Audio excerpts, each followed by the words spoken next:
Operation సింధూర్లో రోజు రోజుకు సంచలనాలు వెలుగు చూస్తున్నాయి. మెరుపు దాడుల్లో ఖతమైన ఉగ్రవాదుల సంఖ్య 100 కాదు అంతకు మించి అంటున్నారు. ఉగ్ర స్థావరాలపై భారత సేనలు జరిపిన దాడుల్లో 200 మంది చనిపోయారన్న లెక్క తెరపైకొస్తోంది. ఇప్పుడు మరొక సంచలనం ఏంటంటే సక్సెస్ఫుల్ ఆపరేషన్ సింధూర్లో మహిళలదే కీలక పాత్ర. మే 7, 2025 పాకిస్తాన్ ఎన్నడూ మరువలేని కాళరాత్రి. ఆపరేషన్ సింధూర్తో మెరుపు దాడుల్లో 9 ఉగ్రవాద స్థావరాలు మటాషయ్యాయి. 100కు పైగా ఉగ్రవాదులు ఖతమయ్యారు. సింధూర్ పేరు, ఆపరేషన్ జరిగిన తీరు ప్రపంచవ్యాప్తంగా చర్చనీయాంశమైంది. ఆపరేషన్ సింధూర్పై colonel Sofiya Qureshi wing commander briefing మరో హైలైట్.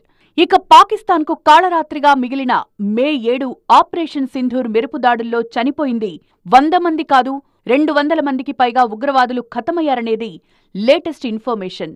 అపర కాళిలా మహిళా పైలట్స్ ఆపరేషన్ సింధూర్ను సక్సెస్ చేసి ఉగ్ర స్థావరాలను టార్గెట్ చేసి ఏమాత్రం గురి తప్పకుండా టెర్రరిస్టులను మట్టుపెట్టారు.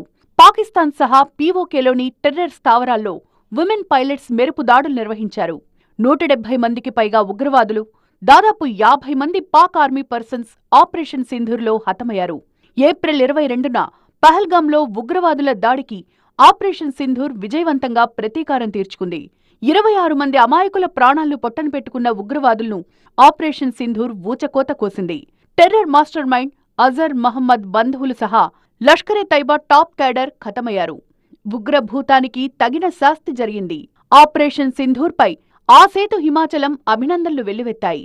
సాధారణ ప్రజలు, పౌర నిర్మాణాలకు ఎటువంటి నష్టం వాటిల్లకుండా పూర్తిస్థాయి జాగ్రత్తలు తీసుకుని కేవలం టెర్రర్ స్థావరాలపైనే ఆపరేషన్ నిర్వహించినట్లు చెప్పారు సోఫియా ఖురేషీ, వ్యోమికా సింగ్.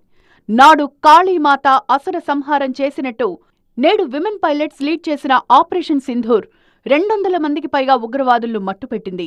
ఆడబిడ్డల నుదుటి సింధూరానికి ప్రతీకగా ప్రధాని మోదీ స్వయంగా ఈ ఆపరేషన్కు సింధూర్ అని పేరు పెట్టారు. అది భారత నారీ శక్తి.